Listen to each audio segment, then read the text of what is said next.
Hello friends, welcome to the success Kendra. Friends देखिए, आज इस सेशन में हम लोग 72 बीपीएससी पीटी 2026 के लिए दृष्टि आईएएस के टेस्ट सीरीज को डिस्कस करेंगे।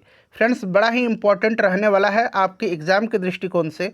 और देखिए, आखिरी जो बचे हुए दिन हैं इनमें आप कम से कम 5 महत्वपूर्ण टेस्ट सीरीज बढ़िया पब्लिकेशन का जो है, हालांकि दृष्टि टेस्ट सीरीज से बेहतर तो कोई हो ही नहीं सकता है, इसको आप ज़रूर लगा लीजिए। और आखिरी दिनों में मैं आपको कम से कम 5 दृष्टि आईएएस का टेस्ट सीरीज 72 बीपीएससी पीटी 2026 के लिए ज़रूर कवर करवा दूंगा। चलिए फ्रेंड्स, आज का सेशन स्टार्ट करते हैं।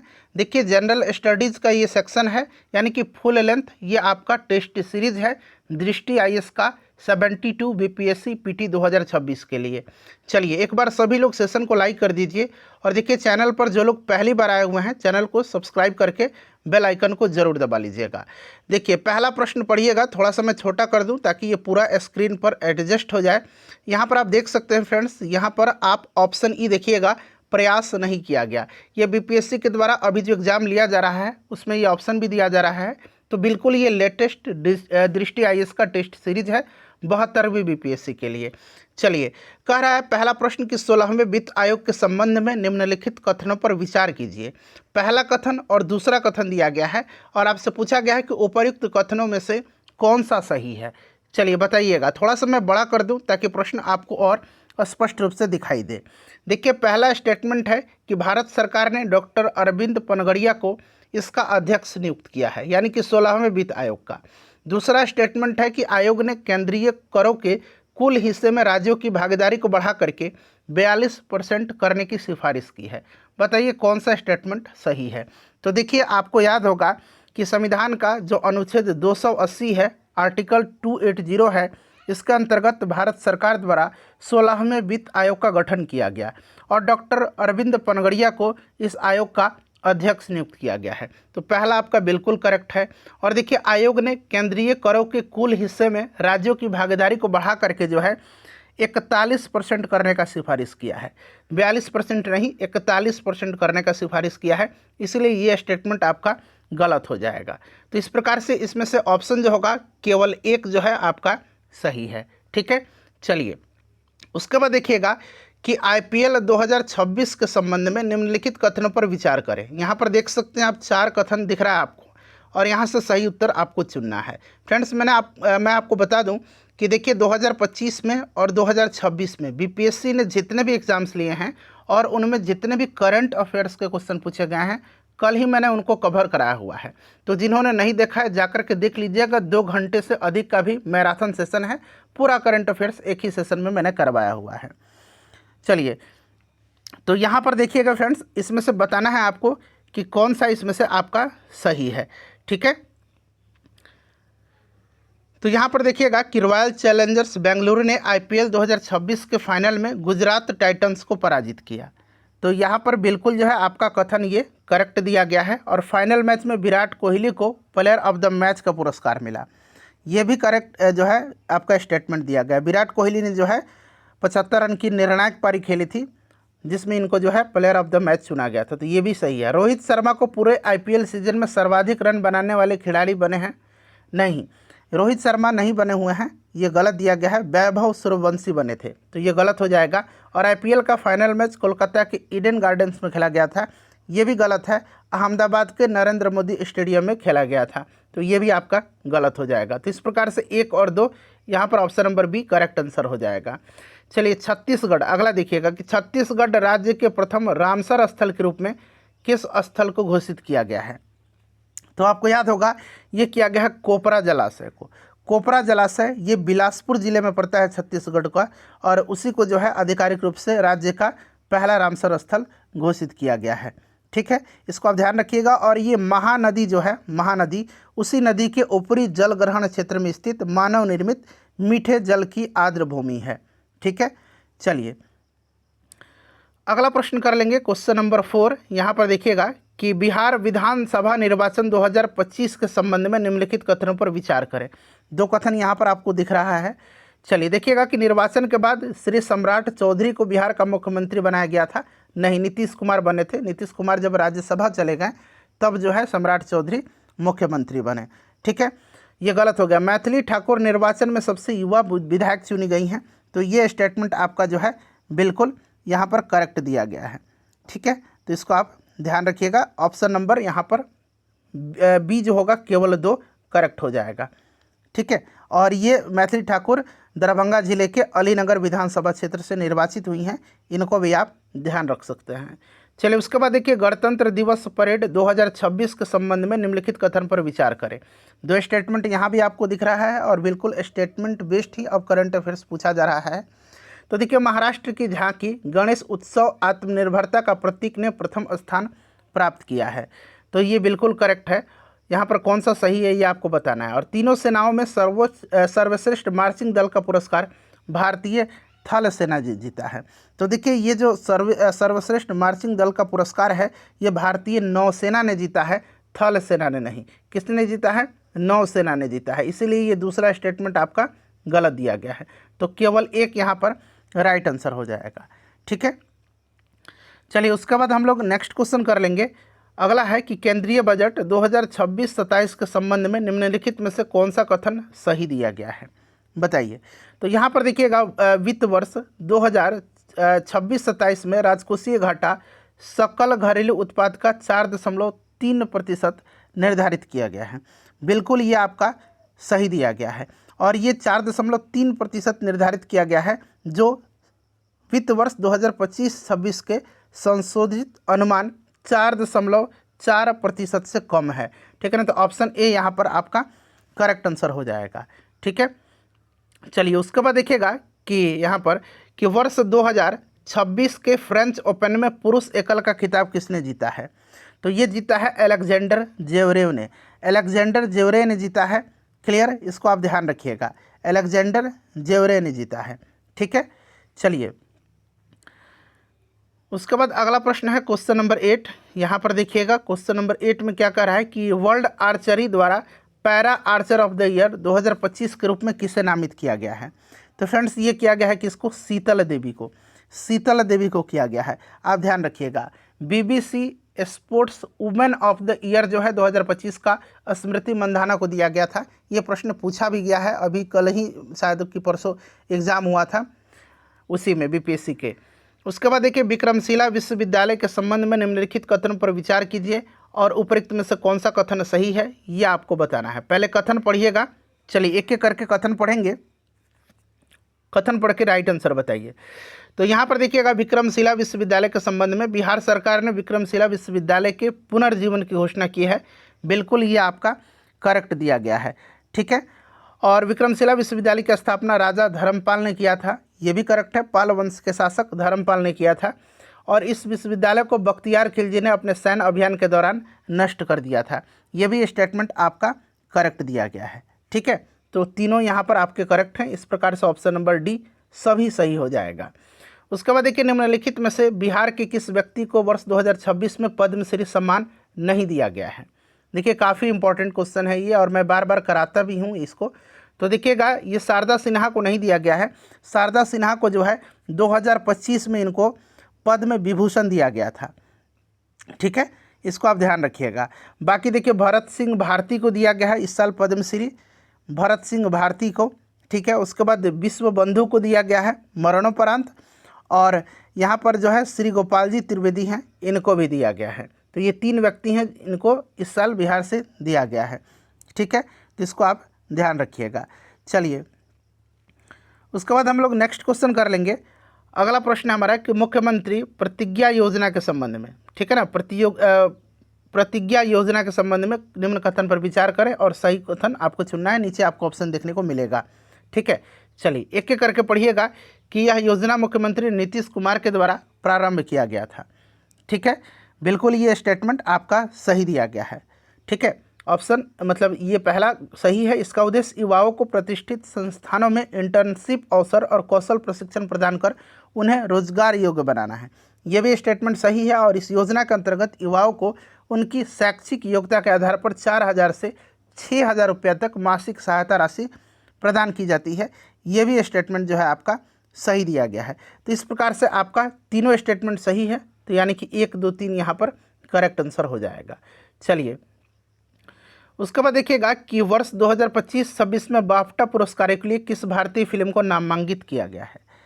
तो फ्रेंड्स देखिए, ये जो बाफ्टा पुरस्कार जो है ना, इसमें लक्ष्मी प्रिया देवी की फिल्म है। लक्ष्मी प्रिया देवी ने इसको डायरेक्ट किया हुआ है। इस फिल्म का नाम है बुंग और ये मणिपुरी भाषा में ये फिल्म है, ठीक है ना, इसको ध्यान रखिएगा।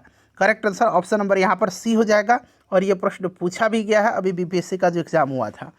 नेक्स्ट है कि 2026 में राष्ट्रीय पिछड़ा वर्ग आयोग एनसीबीसी के अध्यक्ष के रूप में किसे नियुक्त किया गया है। आप देख सकते हैं कि कितना महत्वपूर्ण प्रश्न सारे के सारे हैं इस सेट में।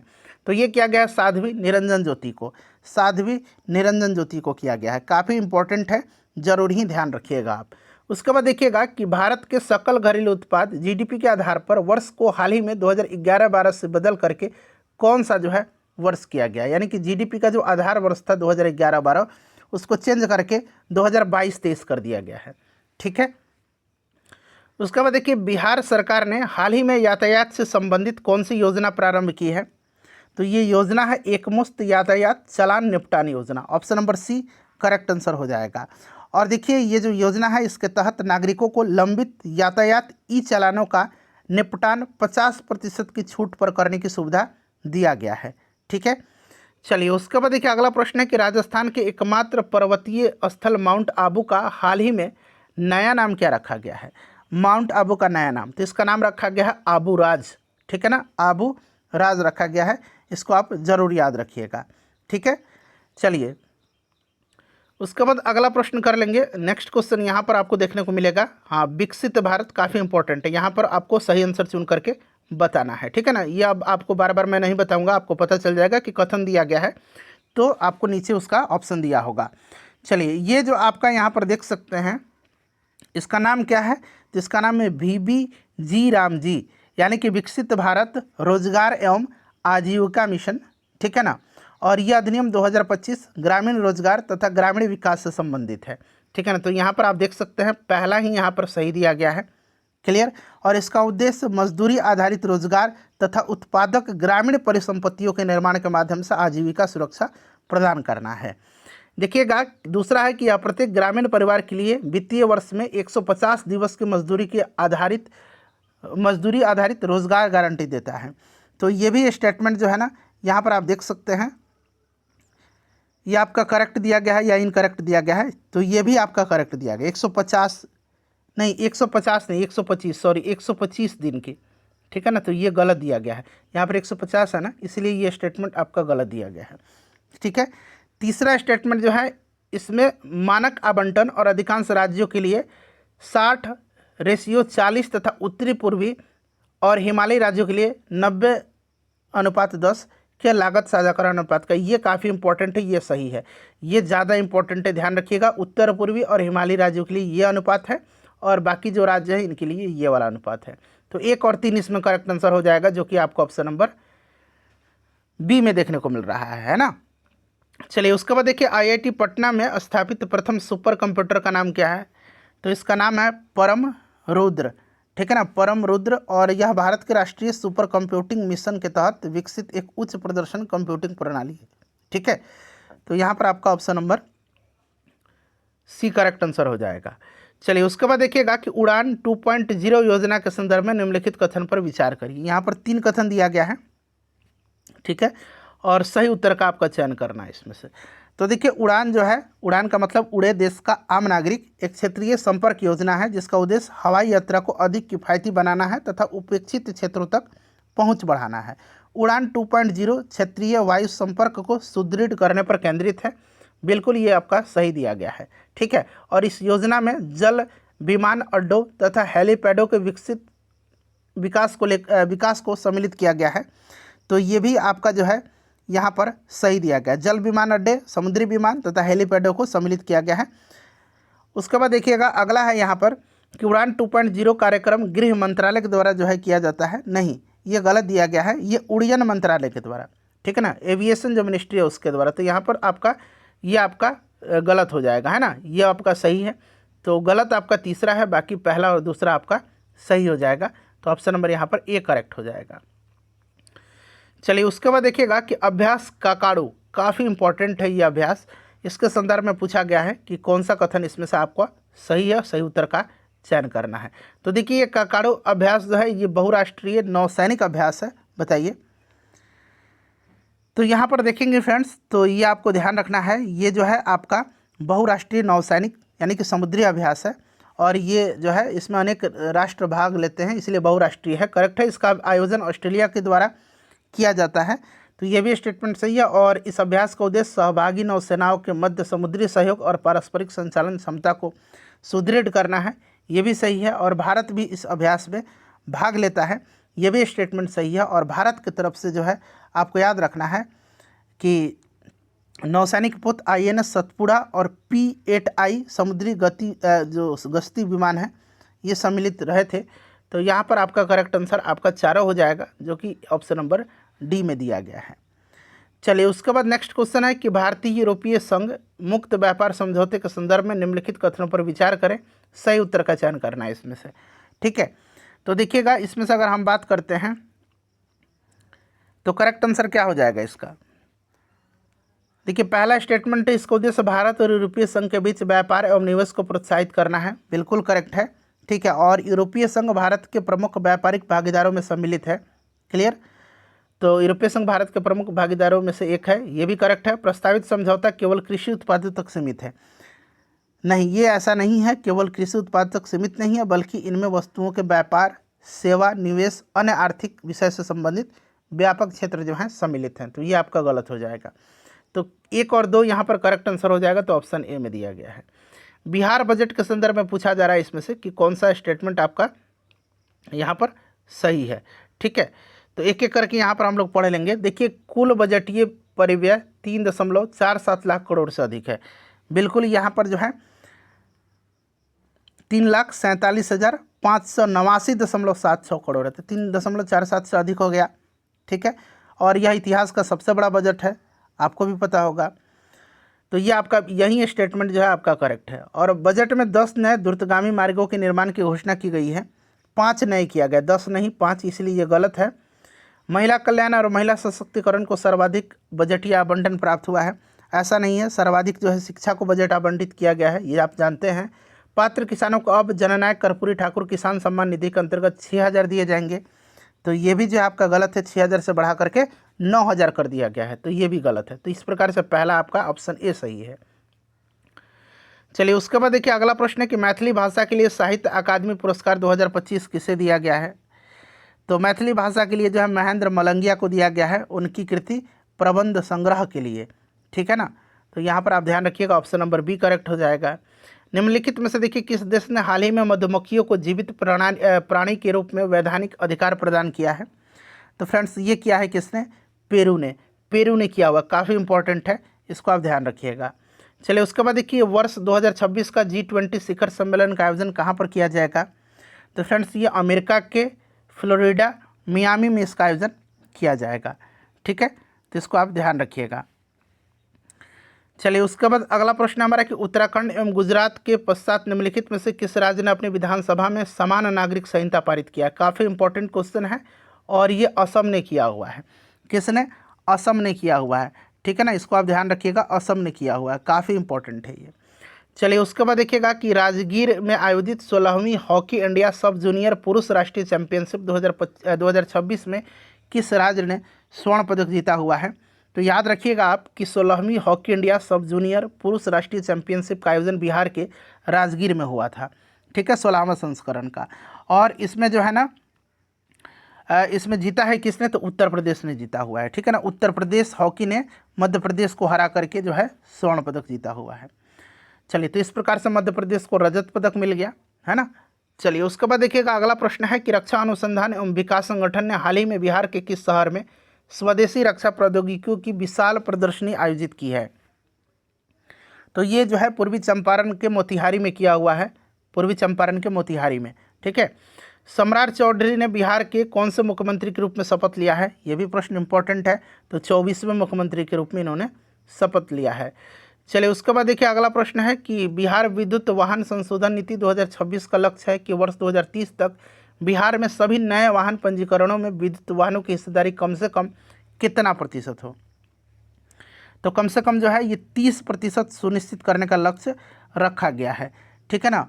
और आपको पता है कि ये जो है विद्युत कार लेने वगैरह पर महिलाओं को 1 लाख की अनुदान सहायता है। ठीक है, तो इसको आप जरूर ही ध्यान रखिएगा। तो ऑप्शन नंबर यहाँ पर सी करेक्ट आंसर हो जाएगा। उसके बाद देखिएगा कि भारत का नियंत्रक एवं महालेखा परीक्षक भारत के प्रधानमंत्री के द्वारा नियुक्त किया जाता है। बताइए, नहीं, राष्ट्रपति के द्वारा नियुक्त किया जाता है, तो ये आपका गलत हो जाएगा। ठीक है, उसके बाद सेवानिवृत्ति के बाद भारत सरकार का अधीन किसी अन्य पद हेतु पात्र होता है, नहीं होता है, तो ये भी गलत हो गया। संघ के खातों से संबंधित लेखा परीक्षण प्रतिवेदन राष्ट्रपति को प्रस्तुत करता है, तो ये आपका करेक्ट है। राष्ट्रपति द्वारा उसी प्रकार हटाया जा सकता है जैसे कि भारत के महान न्यायाधीश को हटाया जाता है, नहीं। महालेखा परीक्षक जो है, नियंत्रक एवं महालेखा परीक्षक को राष्ट्रपति केवल उन्हीं आधारों तथा उसी प्रक्रिया से हटाया जा सकता है जिस प्रकार से उच्चतम न्यायालय के न्यायाधीश को हटाया जाता है, तो ये भी आपका गलत है। चलिए, उसके बाद देखिए, भारत के संविधान की विभिन्न सूचियों से संबंधित विषयों पर विचार करें और कौन सा इसमें से समवर्ती सूची में आता है, यह आपको बताना है।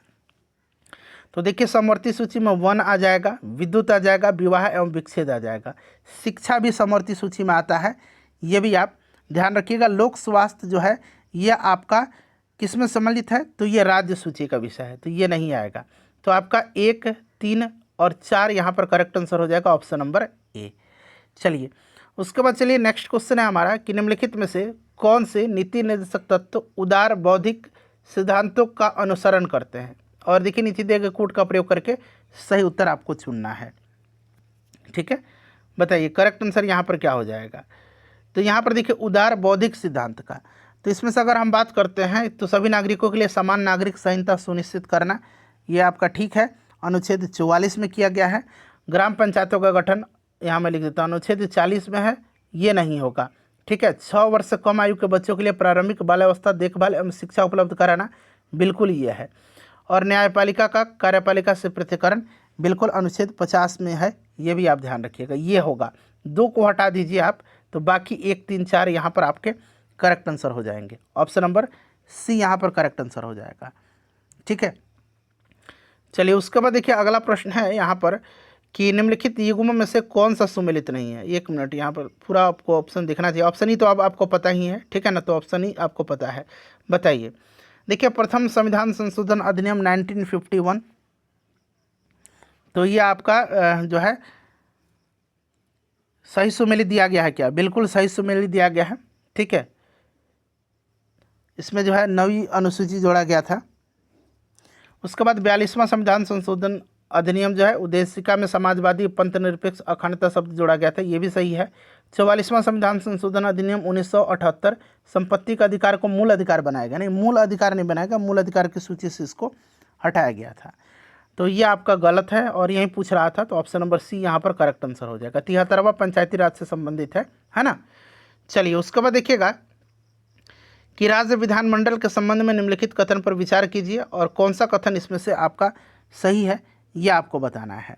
ठीक है, तो देखिएगा कि किसी राज्य का विधान परिषद का गठन या उन्मूलन संसद द्वारा किया जा सकता है यदि उस राज्य की विधानसभा इस संबंध में एक प्रस्ताव पारित करती है, बिल्कुल यहाँ पर ये आपका करेक्ट दिया गया है। ठीक है, 169 जो अनुच्छेद है 169, ठीक है ना, इसका अनुसार यदि किसी राज्य की विधानसभा विशेष बहुमत से प्रस्ताव पारित करे तो संसद उस राज्य में विधान परिषद का गठन अथवा विघटन कर सकती है। ठीक है, तो इस प्रकार से ये स्टेटमेंट आपका सही है और धन विधेयक के पारित होने के में विधान परिषद को विधानसभा के समान शक्तियाँ प्राप्त होती है, ऐसा नहीं है, आपको भी पता है। ठीक है, तो ऑप्शन नंबर 2 गलत हो जाएगा, तो केवल 1 इसमें आपका करेक्ट है, जो कि option number A right answer होगा यहाँ पर। चलिए, उसके बाद देखिए, संसद की कार्यवाहियों से संबंधित निम्नलिखित कथनों में से कौन सा सत्य है।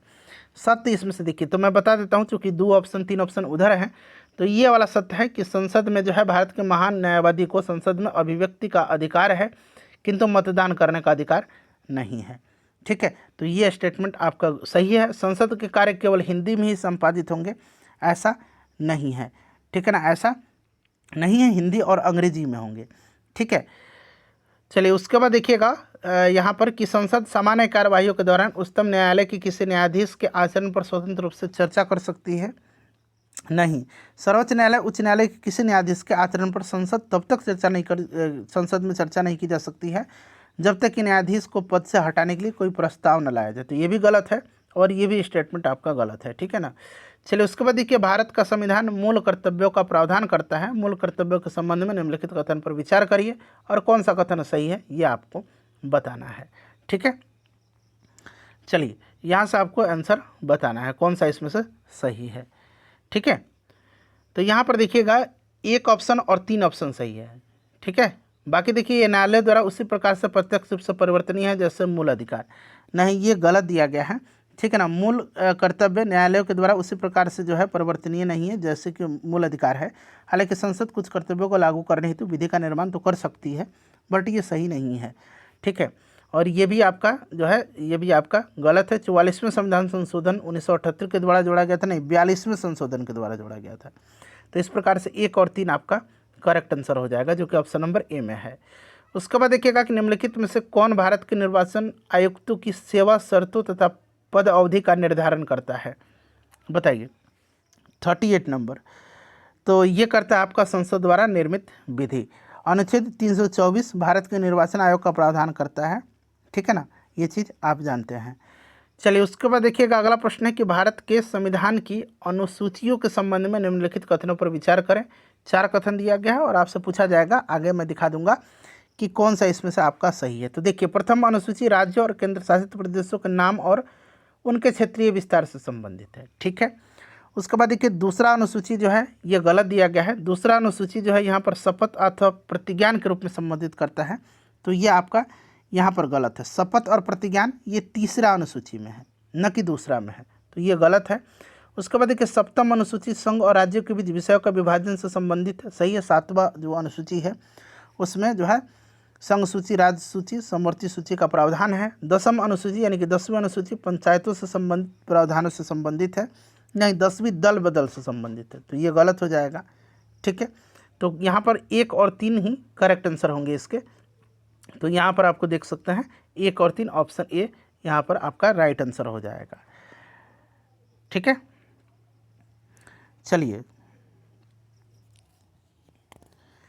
नेक्स्ट हमारा कि किसी राज्य में पंचायतों के चुनाव कराने का अधिकार किसके पास है, तो ये आप किसके पास बताएंगे। तो अनुच्छेद 243 के, ध्यान रखिएगा काफ़ी इंपॉर्टेंट है, राज्य निर्वाचन आयोग। क्लियर, ऑप्शन नंबर यहाँ पर सी करेक्ट आंसर हो जाएगा। चलिए उसके बाद देखिएगा कि न्यायपालिका की स्वतंत्रता का मुख्य उद्देश्य क्या है। न्यायपालिका की स्वतंत्रता का मुख्य उद्देश्य निष्पक्ष न्याय सुनिश्चित करना तथा संविधान की रक्षा करना है, ठीक है, इसको आप ध्यान रखिएगा। चलिए उसके बाद देखिएगा कि स्थगन प्रस्ताव के संबंध में कौन सा कथन सत्य है। स्थगन प्रस्ताव के संबंध में, तो देखिए स्थगन प्रस्ताव लोकसभा में संसद का ध्यान किसी निश्चित एवं तत्कालिक लोक महत्व के विषय की ओर आकर्षित करने के लिए प्रस्तुत किया जाता है और यह सदन के सामान्य कार्य को बाधित करता है, ठीक है ना। ऑप्शन नंबर यहाँ पर 20 का राइट आंसर हो जाएगा। चलिए उसके बाद देखिएगा कि निम्नलिखित में से कौन सा विषय भारत के सर्वोच्च न्यायालय के मूल क्षेत्राधिकार के अंतर्गत आता है। तो देखिए, भारत के सर्वोच्च न्यायालय को संघीय विवादों के मामले में मूल क्षेत्राधिकार प्राप्त है, ठीक है ना। तो ये आपका यहाँ पर ऑप्शन सी जो है करेक्ट आंसर हो जाएगा, ये आपका आता है मूल क्षेत्राधिकार में, ठीक है। चलिए उसके बाद अगला प्रश्न कर लेंगे। नेक्स्ट क्वेश्चन है हमारा 44 नंबर का है कि भागलपुर में नमक सत्याग्रह का नेतृत्व किसने किया था। तो भागलपुर में जो है महादेवलाल सराफ ने किया था, ठीक है ना। भागलपुर में महादेवलाल सराफ ने किया हुआ था, काफ़ी इंपॉर्टेंट है, याद रखिएगा। उसके बाद देखिए, बिहार में सर्चलाइट समाचार पत्र के संपादक कौन है। तो मुरली मोहन प्रसाद हैं, मुरली मोहन प्रसाद सर्चलाइट के संपादक हैं, ठीक है। चलिए उसके बाद देखिएगा कि किस केंद्रीय बजट में वित्त मंत्री ने उदारीकृत विनिमय दर प्रबंधन प्रणाली की घोषणा की। तो ये क्या हुआ था, केंद्रीय बजट 1992-93 में, मनमोहन सिंह उस समय वित्त मंत्री थे, इन्होंने ही किया था, ठीक है ना। और वर्ष 1991 के आर्थिक संकट के बाद भारत को बाह्य क्षेत्र सुधारों की दिशा में एक महत्वपूर्ण कदम था, ये ऑप्शन नंबर सी। उसके बाद देखिए, भारत की पंचवर्षीय योजना में आर्थिक नियोजन के प्रमुख उद्देश्य निम्नलिखित में से कौन से थे। आर्थिक नियोजन के, इसमें से आपको बताना है, ठीक है ना, इसमें से आपको राइट आंसर चुन करके बताना है, ठीक है ना। तो यहाँ पर देखेंगे तो आर्थिक समृद्धि भी था, आधुनिकीकरण था, आत्मनिर्भरता था और असमानताओं की कमी ये भी शामिल था। तो इस प्रकार से आपका सारा का सारा राइट आंसर हो जाएगा। तो ऑप्शन यहाँ पर आप देख सकते हैं डी करेक्ट आंसर हो जाएगा। चलिए फ्रेंड्स, उसके बाद देखिएगा कि उपभोक्ता मूल्य सूचकांक जो CPI है, कौन सा कथन सही है उसके बारे में ये पूछा जा रहा है यहाँ पर। ठीक है, चलिए उपभोक्ता मूल्य सूचकांक के संदर्भ में निम्नलिखित कथनों पर विचार करें। चलिए एक एक करके पढ़ेंगे। तो देखिए ये जो है आपका पहला उपभोक्ता मूल्य सूचकांक भारत में खुदरा मुद्रास्फीति का प्राथमिक मापक है, ये आपका स्टेटमेंट सही है। उसके बाद देखिए उपभोक्ता मूल्य सूचकांक परिवारों द्वारा उपभोग की जाने वाली वस्तुएं एवं सेवाओं की कीमतों में परिवर्तन का आकलन करता है, ये भी सही है। भारतीय रिजर्व बैंक मुद्रास्फीति लक्ष्यीकरण ढांचे के अंतर्गत मौद्रिक नीति निर्माण के लिए उपभोक्ता मूल्य सूचकांक का उपयोग करती है, ये भी आपका सही है। और चौथा स्टेटमेंट पढ़िएगा, 3 तो आपके सही हो गए हैं ना। चौथा जो है उपभोक्ता मूल्य सूचकांक की टोकरी में संशोधन की आवश्यकता नहीं होती क्योंकि समय के साथ परिवारों के उपभोग प्रतिरूप स्थिर बने रहते हैं, ये गलत दिया गया है। ठीक है ना, ये आपका गलत दिया गया है। तो इस प्रकार से 1, 2 और 3 करेक्ट आंसर हो जाएगा ऑप्शन नंबर ए में। उसके बाद देखिएगा कि आर्थिक पूंजी रूपरेखा का बिमल जलान समिति का गठन किसके द्वारा किया गया था। तो बिमल जलान समिति का गठन 2018 में भारत सरकार के परामर्श से भारतीय रिजर्व बैंक के द्वारा किया गया था। ठीक है ना, और बिमल जलान जो भारतीय रिजर्व बैंक के पूर्व गवर्नर थे, इन्होंने इसकी अध्यक्षता किया था। और इस समिति का मुख्य उद्देश्य भारतीय रिजर्व बैंक की आर्थिक पूंजी रूपरेखा का पुनर्वलोकन करना था। तो यहाँ पर आपका राइट आंसर हो जाएगा भारतीय रिजर्व बैंक। ठीक है, चलिए उसके बाद देखिएगा कि भारत के उर्वरक आयात के संबंध में निम्नलिखित कथनों पर विचार करें और राइट आंसर आपको यहाँ से बताना है। देखिएगा भारत विश्व का सबसे बड़ा उर्वरक आयातों में से एक है, तो भारत बिल्कुल सही दिया गया है। ठीक है, और वैश्विक स्तर पर उर्वरक की बढ़ती कीमतें भारत के उर्वरक अनुदान भार को बढ़ा सकती हैं, ये भी सही है। पश्चिम एशिया युद्ध से पूर्व भारत में यूरिया आयात में खाड़ी देशों की महत्वपूर्ण हिस्सेदारी थी, तो ये भी स्टेटमेंट आपका सही दिया गया है। और देखिए भारत केवल चीन से उर्वरकों का आयात करता था, रूस से आयात नहीं करता था, ऐसा नहीं है, केवल चीन से ही नहीं करता था, रूस और खाड़ी देशों सहित अनेक देशों से भारत जो है फर्टिलाइज़र का आयात करता था। ठीक है ना, तो इस प्रकार से आपका ये गलत स्टेटमेंट है। तो 1, 2, 3 यहाँ पर करेक्ट आंसर हो जाएंगे, जो कि ऑप्शन नंबर ए में आपको देखने को मिल रहा है। चलिए उसके बाद देखिएगा अगला क्वेश्चन है हमारा कि निम्नलिखित में से किनको चालू खाते के घाटे करंट अकाउंट डेफिसिट अथवा चालू खाते के अधिशेष की गणना करते समय ध्यान में रखना चाहिए, ये आपसे पूछा जा रहा है, बताइए। तो ये वस्तुओं का व्यापार ये आपका ठीक दिया गया है, दूसरा भी आपका सही है। ठीक है, प्रत्यक्ष विदेशी निवेश का अंतर प्रवाह ये नहीं करता है। ठीक है, और चौथा स्टेटमेंट भी सेवाओं का निर्यात भी सही है। तो इस प्रकार से 1, 2 और 4 करेक्ट आंसर हो जाएगा। 1, 2, 4 ऑप्शन डी में आप देख रहे हैं। चलिए उसके बाद देखिएगा कि विशेष अतिरिक्त उत्पाद शुल्क, ठीक है ना, जिसको कि स्पेशल एडिशनल एक्साइज ड्यूटी बोला जाता है, भारत सरकार द्वारा निम्नलिखित में से किस उत्पाद पर लगाया जाता है। तो फ्रेंड्स ये लगाया जाता है जो पेट्रोलियम उत्पाद है और कच्चे तेल, उन पर लगाया जाता है। ठीक है ना, ऑप्शन नंबर यहाँ पर बी इसका राइट आंसर हो जाएगा। उसके बाद देखिए भारत को प्राप्त होने वाले प्रेषणों के संबंध में निम्नलिखित कथनों पर विचार कीजिए और इनमें से आपको बताना है कि कौन सा स्टेटमेंट इसमें से आपका सही दिया गया है। तो देखिए प्रेषण भारत को विदेशी मुद्रा अर्जित करने में सहायता करते हैं और व्यापार घाटे से उत्पन्न दबाव को आंशिक रूप से संतुलित करते हैं, बिल्कुल करेक्ट है। भारत को प्राप्त कुल प्रेषणों में खाड़ी देशों की हिस्सेदारी सत्र 2016-17 और सत्र 2023-24 के बीच बढ़ी है, यह स्टेटमेंट आपका सही नहीं है। ठीक है ना, ये स्टेटमेंट आपका सही नहीं है। ठीक है, इसको आप ध्यान रखिएगा। पहले क्या था, 2016-17 में 47% था और 2023-24 में ये घट करके 38% हो गया, तो बढ़ी नहीं है, ये घटी है। पहले 47% था इस सत्र में और इस सत्र में 38% हो गया, तो घट गई, इसलिए गलत है। केवल एक यहाँ पर आपका राइट आंसर हो जाएगा। चलिए उसके बाद नेक्स्ट क्वेश्चन कर लेंगे हम लोग। अगला प्रश्न है कि भारत में स्वर्ण आयात के संबंध में निम्नलिखित कथनों पर विचार करें और इसमें से आपको सही उत्तर बताना है। ठीक है, भारत विश्व का सबसे बड़ा स्वर्ण आयातक है, नहीं, भारत विश्व का सबसे बड़ा स्वर्ण आयातक नहीं है, इसीलिए ये आपका गलत हो जाएगा। भारत के आयात बिल में कच्चे तेल के बाद स्वर्ण दूसरा सबसे बड़ा मद है, ये आपका ठीक दिया गया है। ठीक है ना, तो ये आपका करेक्ट है, तो ऑप्शन केवल 2 राइट आंसर हो जाएगा। उसके बाद देखिए पूर्वानुमान बाजार, प्रेडिक्शन मार्केट क्या है, पूर्वानुमान बाजार क्या है।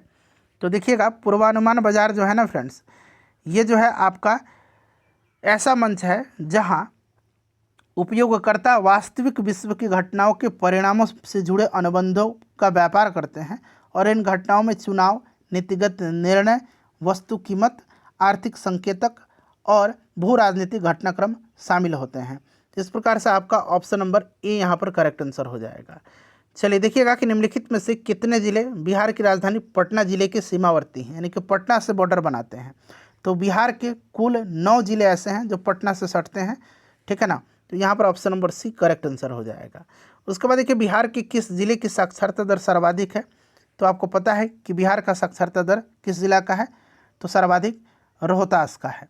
रोहतास में पुरुष साक्षरता दर भी सबसे ज़्यादा है और महिला साक्षरता दर भी सबसे ज़्यादा है। और न्यूनतम साक्षरता दर अगर पूछा जाएगा तो पूर्णिया में है, ठीक है ना। और न्यूनतम पुरुष साक्षरता दर भी पूर्णिया में है। वहीं अगर न्यूनतम महिला साक्षरता दर पूछता तो ये सहरसा होता, ठीक है ना। चलिए उसके बाद देखिए बिहार के किस जिले में अनुसूचित जाति की जनसंख्या न्यूनतम है। तो फ्रेंड्स ये आपका कहाँ पर है, तो ये आपका शिवहर में है। शिवहर यहाँ पर करेक्ट आंसर हो जाएगा, ठीक है ना। शिवहर में न्यूनतम है, ठीक है। चलिए और गया में जो है अधिकतम है, इसको भी आप ध्यान रखिएगा। नेक्स्ट क्वेश्चन है हमारा क्वेश्चन नंबर 59 कि बिहार के प्रमुख रूप से किस प्रकार के वन पाए जाते हैं बिहार में प्रमुख रूप से। तो बिहार में आपको पता है कि पर्णपाती वन प्रमुखता से पाए जाते हैं। पर्णपाती वन जो है प्रमुखता से पाया जाता है। 8% फॉरेस्ट कवर है, ये भी आप ध्यान रख सकते हैं, ठीक है। चलिए उसके बाद देखिएगा कि पुनपुन नदी का उद्गम किस क्षेत्र में होता है। तो पुनपुन नदी छोटा नागपुर पठार से निकलती है और ये फतुहा में आकर के गंगा में मिल जाती है, ठीक है। तो यहाँ पर देखिए छोटा नागपुर पठार और फतुहा में आकर के ये गंगा नदी में मिल जाती है, ये भी ध्यान रखिएगा। देखिए पत्थरकटी पाषाण शिल्प बिहार के किस जिला से है। तो इसको अभी जीआई टैग भी दिया गया पत्थरकटी को, ये गया जिले का है, ठीक है ना। कहाँ का है, गया जिले का, ध्यान रखिएगा गया का है। तो यहाँ पर राइट आंसर आपका गया हो जाएगा। अच्छा नेक्स्ट क्वेश्चन है हमारा, और पीड़िया कहाँ का लोक कला है जिसको जीआई टैग दिया गया है, आप लोग कमेंट करके मुझे बताइएगा। मिथिला मखाना को जीआई किस वर्ष प्राप्त हुआ था। 2022 में इसको प्राप्त हुआ था, ठीक है ना। मिथिला मखाना को। बिहार से राज्यसभा की कितनी सीट है। तो बिहार में राज्यसभा का 16 सीट है, ठीक है। तो यहाँ पर 16 करेक्ट आंसर हो जाएगा। लोकसभा का 40 है ना, विधानसभा का 243 है। बिहार की प्रथम महिला राज्यपाल कौन थी, इम्पोर्टेंट क्वेश्चन है। तो ये थी राम दुलारी सिन्हा, ठीक है ना। 1988 से 1990 तक ये बिहार के राज्यपाल के रूप में इन्होंने कार्य किया था, काफ़ी इंपॉर्टेंट है, याद रखिएगा। चलिए उसके बाद देखिएगा नेक्स्ट है हमारा कि बिहार में अबरख निम्नलिखित में से किस जिले में पाया जाता है। तो अबरख जो है ना, ध्यान रखिएगा गया, नवादा और मुंगेर, इन तीनों जिलों में, ये प्रीवियस ईयर का क्वेश्चन है, गया, नवादा और मुंगेर। तो एक से अधिक यहाँ पर करेक्ट आंसर हो जाएगा। उसके बाद देखिए अगला प्रश्न है कि प्रकाश के संबंध में निम्नलिखित कथन पर विचार करिए और आपसे पूछा जा रहा है कि इसमें से आपका कौन सा इसमें से सही है, ठीक है। यहाँ पर इसमें से कौन सा सही ऐड कर लीजिएगा। तो प्रकाश दोहरी प्रकृति प्रदर्शित करता है, तरंग और कण दोनों का, ठीक है। प्रकाश की जो है निर्वात में प्रकाश की चाल अधिकतम होती है 3 × 10⁸ मीटर पर सेकंड। तो ये भी जो है आपका सही दिया गया है। तो 1 और 2 दोनों सही है ना। चलिए उसके बाद देखिए निम्नलिखित में से किसका उपयोग चेहरे का बड़ा सीधा प्रतिबिंब प्राप्त करने हेतु सेविंग दर्पण के रूप में किया जाता है। तो यह अवतल दर्पण का। देखिए द्वितीयक इंद्रधनुष के बारे में निम्नलिखित में से कौन सा कथन सही है। तो देखिए द्वितीयक इंद्रधनुष जो है ना, अगर प्राथमिक की बात करते हैं, प्राथमिक और द्वितीयक होते हैं। तो देखिए द्वितीयक के बारे में पहले देख लीजिए। इसमें जो होता है ना, रंग प्राथमिक इंद्रधनुष के विपरीत क्रम में होते हैं। प्राथमिक में क्या होता है कि प्राथमिक इंद्रधनुष ये जो है पर्यवेक्षक के एंटी सोलर पॉइंट के चारों ओर लगभग 42 डिग्री के कोणीय त्रिज्या पर दिखाई देता है। और देखिएगा ये जो है आपका बाहरी माध्यमिक यांत्रिक इंद्रधनुष है और बाहरी माध्यमिक इंद्रधनुष की तुलना में ये संकरा और उज्ज्वल होता है, ठीक है। तो ऑप्शन नंबर यहाँ पर आपका सी ही करेक्ट आंसर हो जाएगा। निम्नलिखित में से कौन नाभिकीय विखंडन को नाभिकीय संलयन से सही ढंग से अलग करता है। नाभिकीय विखंडन को नाभिकीय संलयन से। तो देखिए नाभिकीय विखंडन बाहरी नाभिक विभाजन के माध्यम से ऊर्जा मुक्त करता है, जबकि नाभिकीय संलयन ऊर्जा मुक्त करने के लिए प्रकाश नाभिक को फ्यूज करता है, ठीक है। तो ये वाला आपका करेक्ट आंसर हो जाएगा ऑप्शन बी। बाकी भी आप देख लीजिए ऑप्शन, ठीक है। चलिए क्वेश्चन नंबर यहाँ पर 70 है कि 1896 में रेडियोधर्मिता की खोज किसने किया था? तो ये आपको पता है हेनरी बैकरल ने किया हुआ है, ठीक है। उसके बाद देखिए नाभिकीय रिएक्टर के संबंध में निम्नलिखित कथन पर विचार करें और बताना है आपको इनमें से कौन सा कथन सही है नाभिकीय रिएक्टर के बारे में, ठीक है। अब देखिए इसमें से अगर हम बात करते हैं तो नाभिकीय रिएक्टर में जल और ग्रेफाइट छड़ों का प्रयोग मॉडरेटर के रूप में किया जाता है, बिल्कुल ये आपका मॉडरेटर के रूप में किया जाता है। दूसरा है कि नाभिकीय रिएक्टर में नियंत्रक छड़ें न्यूट्रॉन को मुक्त करके नाभिकीय विखंडन अभिक्रिया को नियंत्रित करती है, नहीं मुक्त नहीं करता, ये अवशोषित करता है ना। तो ये एक तरह से गलत हो जाएगा, केवल एक इसमें सही है जो कि आपको ऑप्शन नंबर डी में देखने को मिल रहा है। चलिए देखिएगा क्रिप्टो करेंसी के बारे में पूछा गया है, यहाँ पर ऑप्शन ही तो आपको पता ही है। चलिए क्रिप्टो करेंसी के बारे में कौन सा कथन यहाँ पर सही नहीं है, ध्यान से पढ़िएगा, सही नहीं है क्रिप्टो करेंसी के बारे में। तो यहाँ पर देखिए यह केंद्रीकृत मुद्रा है, नहीं केंद्रीकृत मुद्रा ये नहीं है, ये आभासी मुद्रा है, तो ये वाला आपका गलत हो जाएगा। सरकार और संस्था के द्वारा ये नियंत्रित नहीं है, ठीक है ना। उसके बाद देखिएगा कि निम्नलिखित में से कौन सा विद्युत आवेश का एसआई मात्रक है? तो आवेश का जो है क्या होता है, आवेश का कूलम्ब होता है, ठीक है ना, ये धारा का मात्रक है। चलिए उसके बाद देखिएगा अगला है 74 नंबर कि निम्नलिखित में से कौन सा कोशिका का उदाहरण है? कोशिका का उदाहरण इसमें से कौन सा है? तो आप देखेंगे कि दीपक की बाती में केशिका कैपिलरी जिसको बोला जाता है, ये भी ठीक है। और पेपर टॉवल से जल का अवशोषण ये भी सही है, फाउंटेन पेन से स्याही खींचना ये भी सही है, और पौधे की जड़ द्वारा मिट्टी से जल खींचना सभी हैं, ठीक है ना, इसको आप ध्यान रखिएगा। ऑप्शन नंबर यहाँ पर सी राइट आंसर हो जाएगा। देखिएगा कि सायनता के संदर्भ में निम्नलिखित में से कौन सा कथन सही नहीं है, बताइए। तो यहाँ पर देखिए गैसों की सायनता सामान्यतः द्रव की सायनता से अधिक होती है, नहीं द्रव की सायनता अधिक होती है, और जो द्रव जितना अधिक गाढ़ा होता है उसकी सायनता उतनी ही अधिक होती है। ऑप्शन नंबर बी ये सही नहीं है, ठीक है ना। चलिए और एक आदर्श तरल की सायनता शून्य होती है, ये करेक्ट है। तापमान वृद्धि के साथ तरल पदार्थों की सायनता कम हो जाती है, ठीक है, जैसे मैंने बताया कि जितना गाढ़ा होगा तो तापमान बढ़ाएंगे तो गाढ़ापन कम हो जाएगा ना, तो सायनता भी कम हो जाएगी, सही है। चलिए उसके बाद देखिएगा कि प्रोकैरियोटिक कोशिकाओं के संबंध में निम्नलिखित कथन पर विचार करें और इनमें से कौन सा कथन सही है यह आपको बताना है प्रोकैरियोटिक के बारे में। अब देखिए इसमें से अगर हम बात करते हैं तो उनके पास एक सुव्यवस्थित केंद्रक होता है, नहीं प्रोकैरियोटिक के बाद सुव्यवस्थित नाभिक नहीं होता है, इनकी कमी होती है, ठीक है, ये गलत हो जाएगा। और देखिए माइकोप्लाज्मा को छोड़ करके सभी प्रोकैरियोटिक कोशिका जो है उसमें कोशिका के चारों ओर एक कोशिका भित्ति होती है, ठीक है, ये स्टेटमेंट आपका सही दिया गया है, ठीक है ना। तो केवल 2 यहाँ पर करेक्ट आंसर हो जाएगा। निम्नलिखित में से कौन सा भाग केवल पशु कोशिका में पाया जाता है? जंतु कोशिका में, पादप कोशिका में नहीं पाया जाता है, तो ये आपका सेंट्रोजोम है, याद रखिएगा, ठीक है। चलिए उसके बाद देखिएगा नेक्स्ट क्वेश्चन है हमारा, एक मिनट रुक जाइए, हाँ नेक्स्ट है हमारा क्वेश्चन नंबर 78। कौन सा इसमें से सुमेलित नहीं है? रोग दिया गया है और उसका कारण दिया गया है, सुमेलित कौन सा इसमें से आपका नहीं है? तो यहाँ पर देखिएगा गोनेरिया, ये जो है ट्रेपोनेमा पैलिडम, ये आपका यहाँ पर जो है, एक मिनट रुकिए, हाँ फाइलेरिया जो है आपको पता है कि फाइलेरिया जो होता है ये आपका बुचेरिया बैनक्रॉफ्टी के कारण होता है, ये सही है। उसके बाद अमीबियासिस एक आंत रोग है, और ये जो है आपका एंटमायोबा हिस्टोलिका जो है ये भी सही है। गोनोरिया जो होता है गोनोरिया ये जो है निसेरिया गोनोरिया के कारण होता है, ये गलत दिया गया है, ठीक है ना। और गैस्ट्रिक अल्सर ये हेलिकोबैक्टर पाइलोरी के कारण होता है, ये आपका सही दिया गया, तो ये वाला आपका गलत हो जाएगा, ऑप्शन नंबर सी। चलिए उसके बाद देखिएगा कि निम्नलिखित में से कौन सा वंशानुगणित विकार नहीं है, ठीक है, इसमें से कौन सा जो है ये नहीं है वंशानुगणित। तो इसमें से अगर हम बात करते हैं तो राइट आंसर देखिए थैलेसीमिया एक तरह का ये भी है वंशानुगणित, ठीक है ना। हीमोफीलिया भी है और कलर ब्लाइंडनेस भी है, तो इनमें से कोई नहीं यहाँ पर राइट आंसर हो जाएगा, ठीक है। चलिए उसके बाद देखिएगा कि निम्नलिखित में से कौन सा हार्मोन अग्नाशय के द्वारा स्रावित होता है? तो अग्नाशय के द्वारा कौन सा होता है बताइए। तो एक तो इंसुलिन भी होता है और एक आपका होता है कौन सा, इसके अलावा ग्लूकेगॉन होता है। ग्लूकेगॉन जो है अल्फा कोशिका से होता है, अल्फा सेल से, और इंसुलिन बीटा सेल से होता है ना। तो ऑप्शन नंबर यहाँ पर सी करेक्ट आंसर हो जाएगा। उसके बाद देखिए निम्नलिखित में से कौन सा एंजाइम वसा को ग्लिसरॉल में परिवर्तित करता है? कौन सा करता है? तो ये लाइपेज करता है, ठीक है ना, लाइपेज करता है, काफ़ी इंपॉर्टेंट है। लाइपेज वसा को फैटी एसिड और ग्लिसरॉल में परिवर्तित करता है।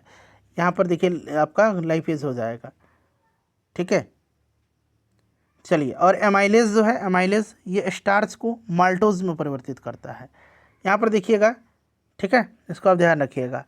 चलिए, उसके बाद देखिए अगला प्रश्न है कि निम्नलिखित में से किसे ल्यूकोसाइट्स के रूप में भी जाना जाता है? काफ़ी इंपॉर्टेंट है, मैंने बताया था कि ल्यूकोसाइट, एरिथ्रोसाइट, ये सब आप, थ्रोम्बोसाइट, ये सब आप याद रखिएगा, ठीक है ना। तो ल्यूकोसाइट कहा जाता है आपका श्वेत, जो आपका WBC है इसको कहा जाता है, ठीक है। RBC को एरिथ्रोसाइट कहा जाता है, एरिथ्रोसाइट, ठीक है ना। और रुधिर प्लेटलेट को थ्रोम्बोसाइट कहा जाता है। तो ये नाम याद रखिएगा। अस्थि निम्नलिखित में से किस ऊतक का उदाहरण है? तो अस्थि, उपास्थि, रक्त, ये सब जो है आपके संयोजी ऊतक के उदाहरण है, कनेक्टिंग टिश्यू के। उसके बाद देखिएगा नेक्स्ट है हमारा कि निम्नलिखित में से कौन सा कथन रिक्तिकाओं के लिए सत्य है? रिक्तिका, ठीक है ना, बताइए कौन सा कथन इसमें से रिक्तिकाओं के लिए सत्य है? तो आप देखेंगे इसमें से, तो अगर हम बात करते हैं पहला का, तो ये भंडारण थैली है जो ठोस या तरल पदार्थ संग्रहित करती है, ठीक है। और ये पशु कोशिकाओं में छोटी होती है, जबकि पौधों की कोशिकाओं में बहुत बड़ी रिक्तिका होती है। ये आपका सही दिया गया है, ठीक है। और पौधों की कोशिकाओं में वे स्फीति बनाए रखती हैं और कोशिका को संरचनात्मक कठोरता देती है। बिल्कुल, ये भी आपका करेक्ट है, ठीक है ना। वैक्यूल के बारे में बिल्कुल ये भी करेक्ट है। ऑप्शन डी यहाँ पर राइट आंसर हो जाएगा, 1 और 2 दोनों। उसके बाद देखिएगा कि दंत वल्क के प्राथमिक घटक क्या हैं? तो प्राथमिक घटक इसमें कैल्शियम और फास्फोरस हो जाएंगे, ठीक है। चलिए, उसके बाद देखिएगा कि एंटीपायरेटिक्स के बारे में कौन सा कथन इसमें से सही दिया गया है? एंटीपायरेटिक्स, तो एंटीपायरेटिक्स वगैरह जो है ये बुखार में यूज़ किया जाता है, ठीक है। आपको पता है कि ज्वरनाशक है, तो ये शरीर के तापमान को कम करने के लिए उपयोग किया जाने वाला पदार्थ है। और एस्पिरिन, पैरासीटामोल और फेनासिटेन आमतौर पर एंटीपायरेटिक्स का उपयोग इसमें किया जाता है। तो ये भी आपका सही दिया गया है, ठीक है। तो 1 और 2 दोनों सही है इसमें। नेक्स्ट है हमारा कि पुताई में निम्नलिखित में से किस क्षार का उपयोग किया जाता है? पुताई में, तो फ्रेंड्स ये किया जाता है कैल्शियम हाइड्रोक्साइड का, कैल्शियम हाइड्रोक्साइड का पुताई वगैरह में जो है इस्तेमाल किया जाता है, ठीक है। और नहाने वाला साबुन में पोटेशियम हाइड्रोक्साइड का, ये भी आप ध्यान रखिएगा। चलिए, उसके बाद देखिएगा क्वेश्चन नंबर 88 है कि जल की अस्थायी कठोरता किसकी उपस्थिति के कारण होती है?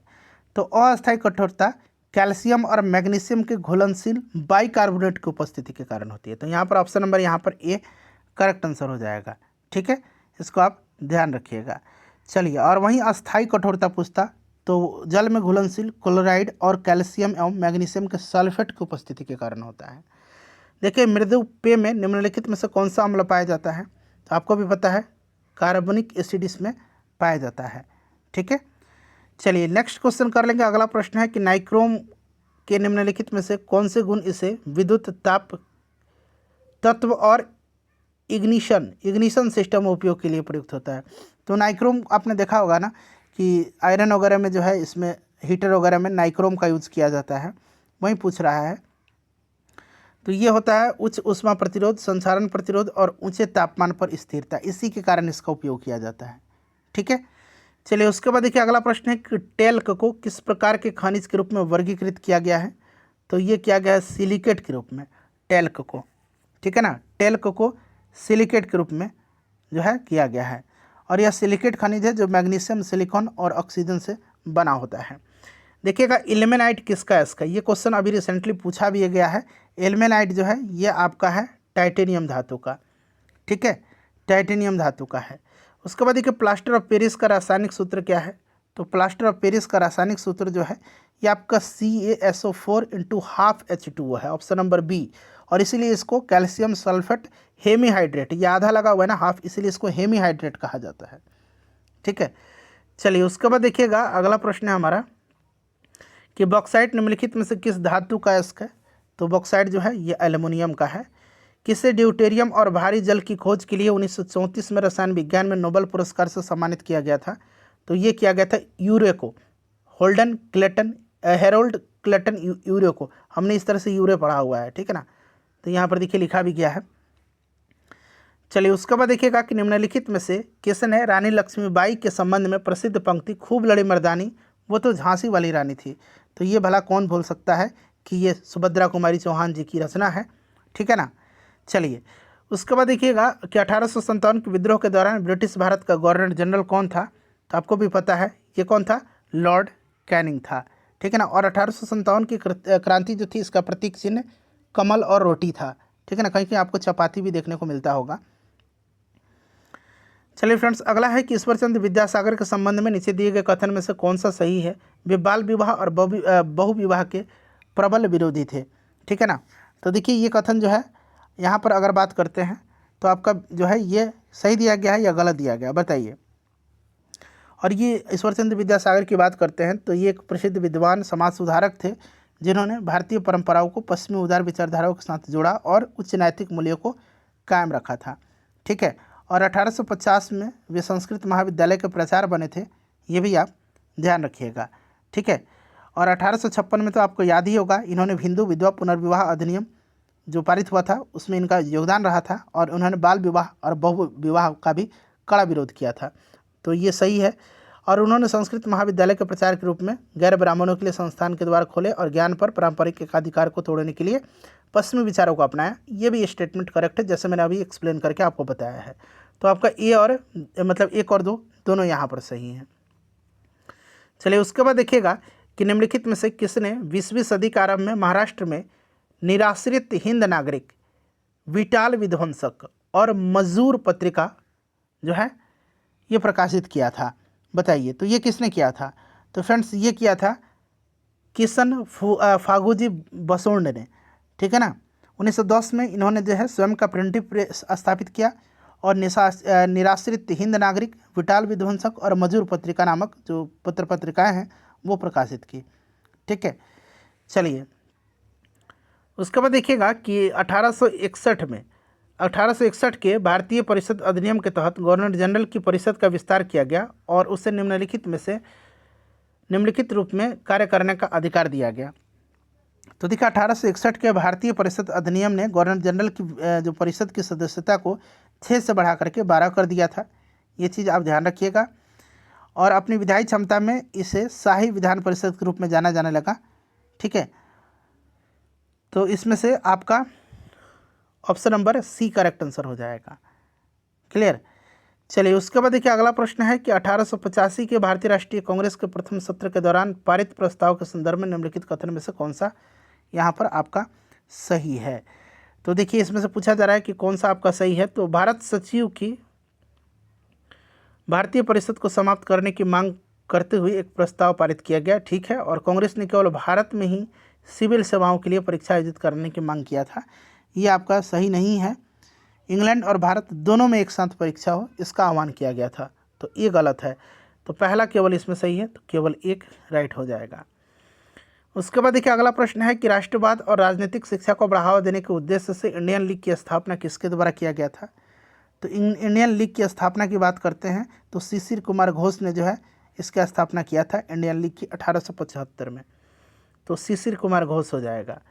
नेक्स्ट है कि प्रसिद्ध वुड डिस्पैच जिसे प्राय भारत में अंग्रेजी शिक्षा का मैग्ना कार्टा कहा जाता है किस गवर्नर जनरल के कार्यकाल के दौरान जारी किया गया था? तो ये 1854 में डलहौजी के समय में है ना, वुड डिस्पैच, ध्यान रखिएगा। और इसने जो है चार्ल्स वुड जो था इसी ने जो है ये बोर्ड ऑफ कंट्रोल का अध्यक्ष था, इसी ने इसको लाया था, जारी किया था। और इसने भारत के लिए एक व्यापक शिक्षा नीति की रूपरेखा तैयार किया जहां उच्च शिक्षा के माध्यम के रूप में अंग्रेजी को रखने, प्राथमिक स्तर पर स्थानीय भाषाओं को बढ़ावा देने और प्रत्येक प्रांत में सार्वजनिक शिक्षा विभाग की स्थापना करने का प्रस्ताव इसने दिया था। और इसने कलकत्ता, बम्बई और मद्रास में विश्वविद्यालय स्थापित करने की भी सिफारिश किया था, ठीक है।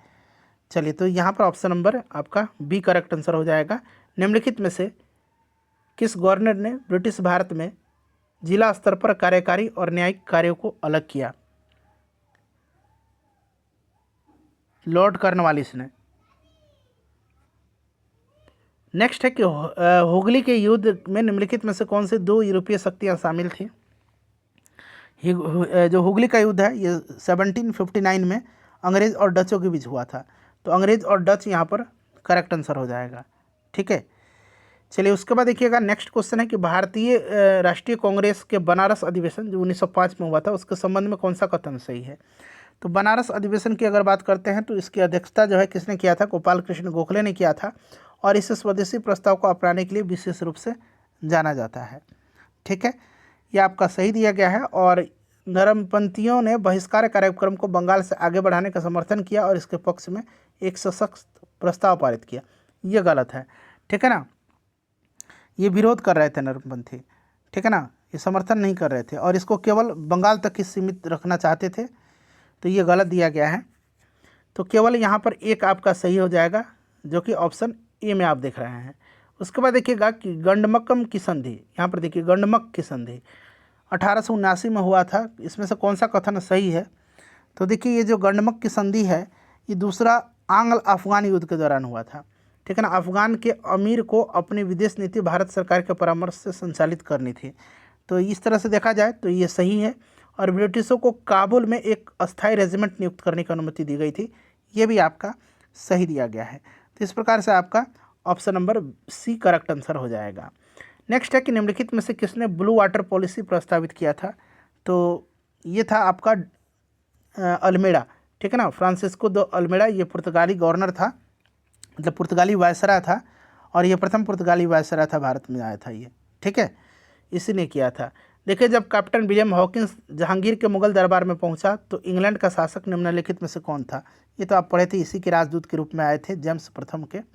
ठीक है, तो करेक्ट आंसर यहाँ पर जेम्स प्रथम हो जाएगा।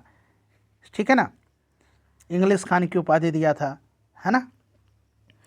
अस्थायी बंदोबस्त व्यवस्था के अंतर्गत जमींदारों की मुख्य भूमिका क्या थी। तो ब्रिटिश सरकार की ओर से भू राजस्व संग्राहक। ठीक है ना, अस्थायी बंदोबस्त जो लाया था कर्नवालिस ने 1793 में, बंगाल प्रेसिडेंसी में लागू किया था इसने। ठीक है, चलिए उसके बाद देखिएगा नेक्स्ट क्वेश्चन है हमारा यहाँ पर कि निम्नलिखित यात्रियों में से किसने विजयनगर साम्राज्य के अंतर्गत नयनकारा प्रणाली का विस्तृत विवरण दिया है। तो नयनकार जो है, नयनकार या नयनकारा प्रणाली, इसका विस्तार से अध्ययन जो है दो पुर्तगाली यात्री डोमिंग पास और नूनिज ने दिया है, जो कि कृष्णदेव राय के समय में आए थे। ठीक है, नहीं, डोमिंग पास और बारबोसा। नूनिज तो आया था किसके समय में, नूनिज आया था अच्युत देव राय के समय में। यहाँ पर देखिएगा तो डोमिंग पास दिया गया है और एक मैंने बताया था कौन सा, नूनिज। नूनिज आया था अच्युत देव राय के समय में, ये डोमिंग पास और बारबोसा आया था कृष्णदेव राय के समय में। ठीक है, चलिए महमूद गंवा के नेतृत्व में निम्नलिखित में से किस क्षेत्र पर विजय प्राप्त की गई थी। तो ये किया गया था किस पर, विजयनगर क्षेत्र में, कांची और पश्चिमी तट पर गोवा। तो इस प्रकार से आपका राइट आंसर आपका कौन सा हो जाएगा, ए विकल्प सही हो जाएगा, एक और दो। मलाबार क्षेत्र पर नहीं किया गया था। ठीक है, चलिए उसके बाद देखिएगा नेक्स्ट क्वेश्चन है कि 1665 में शिवाजी और मुगलों के बीच हस्ताक्षरित संधि का नाम क्या है। तो ये पुरंदर की संधि। और ध्यान रखिएगा ये नहीं पूछा जाता है, ये पूछा जाता है कि पुरंदर की संधि कब हुई थी। तो 1665 में हुई थी, ध्यान रखिएगा। ठीक है, चलिए उसके बाद देखिएगा कि जहांगीर के शासनकाल के दौरान दक्कन क्षेत्र में मुगलों की सत्ता की स्थिति क्या थी। दक्कन के शासकों का कारण कमज़ोर हो गई थी। ठीक है ना, इसको आप ध्यान रखिएगा। किसके समय में, जहांगीर के समय में। उसके बाद देखिए क्वेश्चन नंबर 115 है कि यहाँ पर आपको सुमेलित कौन सा इसमें से है, आपको ये बताना है। ठीक है, शब्द है और उसका अर्थ देना है, बताना है। ठीक है, इसमें से कौन सा सुमेलित है। तो यहाँ पर देखिए ददनी, तो ददनी आपका सुमेलित है। ये एक ऐसा जो है प्रणाली थी, कारीगरों को कच्चा माल और व्यापारियों द्वारा अग्रिम राशि की आपूर्ति करता था। ये ठीक है आपका। उसके बाद आपका दूसरा जो है ना, ये आपका कनकुत, ये सुमेलित नहीं है। साहूकार और बैंकों के समुदाय से ये नहीं है कनकुत, ये गलत दिया गया है। कनकुत जो था ये भूमि माप और फसल उत्पादकता पर आधारित राजस्व आकलन की एक विधि थी। कारवानी जो है, कारवानी, ये भी आपका सुमेलित नहीं है। कारवानी कारवा आधारित जो है व्यापारी थे, जो ग्रामीण क्षेत्रों से बड़ी मात्रा में अनाज का परिवहन करते थे। तो ये गलत दिया गया है। सराफ जो है ना, सराफ, ये भी गलत दिया गया है। बड़ी मात्रा में अनाज का ट्रांसपोर्ट करने वाले व्यापारी ये नहीं थे। सराफ एक साहूकार और बैंकर थे। ठीक है ना, तो तो इस प्रकार से केवल एक यहाँ पर आपका राइट दिया गया जो कि ऑप्शन ए में है। नेक्स्ट है हमारा कि मेहराबों के नीचे निर्मित कमल की कली वाले किनारे के रूप में जाने जाने वाली स्थापत्य विशेषता निम्नलिखित में से किस राजवंश के शासनकाल के दौरान शुरू हुई थी। तो फ्रेंड्स ये शुरू हुई थी खिलजी वंश के समय में, ठीक है ना, खिलजी वंश के समय में हुई थी, ध्यान रखिएगा। चलिए, कमल की कली वाले किनारे मेहराब के नीचे हिस्से पर चित्रित छोटी शैलीबद्ध कमल की जो कली की एक श्रृंखला होती है, तो ये आपका हो जाएगा यहाँ पर अलाउद्दीन खिलजी के समय में, मतलब खिलजी वंश के समय में, ठीक है ना। चलिए, उसके बाद देखिए निम्नलिखित में से कौन सा इसमें से सुमेलित नहीं है। अब इसमें से देखिएगा तो मैं आपको बता दूं कि एक तरफ अधिकारी दिया गया, दूसरी तरफ उनकी विशेषता दिया गया है, ठीक है ना, बाकी भी यहाँ पर है। तो इसमें से पूछा गया कौन सा इसमें से सुमेलित है। तो देखिए, समाहर्ता जो ये है आपका कर का आकलन और का सर्वोच्च प्रभारी अधिकारी और संग्रहकर्ता होता था। सानिध्यता, तो देखिए सानिध्यता जो था ये बिल्कुल सम्मिलित है। राजकीय कोष और भंडारागृह जो है उसका मुख्य संरक्षक होता था। महामात्र जो था, महामात्र तो ये एक तरह से जो था ना, ये आपका जो है महामात्र वाला ये गलत जो है दिया गया, क्या नहीं, ये भी सुमेलित दिया गया है, ठीक है ना। मौर्य प्रशासन में मंत्री, सेनापति या मुख्य लेखाकार जैसे कार्य करने वाला उच्च अधिकारी होता था महामात्र। कौन सा सुमेलित है, तो 1, 2, 3 इसमें से करेक्ट आंसर हो जाएगा, तीनों सही है, ठीक है ना। चलिए, उसके बाद देखिएगा कि निम्नलिखित में से कौन से साहित्यिक ग्रंथ जैन परंपरा से संबंधित है। तो जैन परंपरा से संबंधित इसमें से आपके सारे हैं, ठीक है ना, देख लीजिएगा सारे हैं। मणिक मेखलई भी है, ध्यान रखिएगा। 1 मिनट रुकिए, 1, 2, 3, 4 जैन ग्रंथ से संबंधित है। तो मणिक मेखलई तो एक बौद्ध ग्रंथ है ना, तो ये तो हट जाएगा मणिक मेखलई। आचरंग सूत्र, ठीक है, ये जैन ग्रंथ से संबंधित है। सूत्र कृतांक ये भी जैन से है। कल्प सूत्र भी है, भगवती सूत्र भी है। मणिक मेखलई बौद्ध से है, तो ये कट जाएगा, ठीक है ना। तो 1, 2, 3, 4 ही करेक्ट आंसर हो जाएगा, 5वां नहीं होगा, 5वां किसी में है भी नहीं, देख लीजिए, है ना। चलिए, उसके बाद देखिएगा कि गांधार कला शैली के संदर्भ में निम्नलिखित में से कौन सा कथन सही है। तो गांधार कला और मथुरा कला का सबसे ज़्यादा विकास जो है कुषाण वंश के समय में हुआ था, कनिष्क के समय में हुआ था, ठीक है। और इसमें से मैं बता दूं आपको दोनों स्टेटमेंट सही है, पहले आप पढ़ लीजिए, ठीक है ना। देखिए दोनों स्टेटमेंट सही है, दोनों स्टेटमेंट सही है, ठीक है ना। चलिए, उसके बाद देखिएगा कि हिंदुस्तानी शास्त्रीय संगीत के एक रूप ध्रुपद के बारे में कौन सा कथन सही है। ध्रुपद के बारे में, ध्रुपद जो है ये ध्यान रखिएगा सबसे प्राचीन और सबसे भव्य विद्याओं में से एक है, और ध्रुपद हिंदुस्तानी शास्त्रीय संगीत शैली है, ठीक है। और ये मुगल काल के दौरान मंदिरों में प्रस्तुतियों से शाही संरक्षण में परिवर्तित हुआ था। तो इस प्रकार से देखा जाए तो यहाँ पर आपका ऑप्शन नंबर बी जो है करेक्ट आंसर है, मतलब ऑप्शन नंबर बी केवल 2। बाबा गोपाल दास, स्वामी हरिदास मुगल काल के दौरान ध्रुपद परंपरा के प्रमुख प्रवर्तक में से एक थे, सही है। ये वाला आपका गलत दिया गया है, ठीक है ना। यहाँ पर दिया गया है ध्रुपद रचनाएं बिना किसी गीतात्मक घटक के शुद्ध वाद्य संगीत के उपयोग पर आधारित होती थी। ध्रुपद संरचना केवल वाद्यात्मक नहीं होती थी, ये स्वरात्मक भी होती थी, ठीक है। चलिए, उसके बाद देख लीजिए अगला प्रश्न है यहाँ पर कि भारत के अक्षांशीय विस्तार के संदर्भ में निम्न कथन पर विचार करें, कौन सा सही है, इसमें से कौन सा सही है।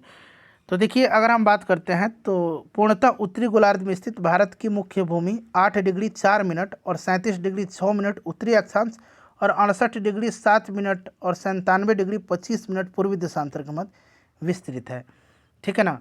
और यहाँ पर दिया गया है कि इसका उत्तर से दक्षिण का विस्तार 3214 किलोमीटर है और पूर्व से पश्चिम 2933 किलोमीटर है। यहाँ पर कह रहा है कि भारत का पश्चिमतम बिंदु गुहार मोती है जो राजस्थान में स्थित है।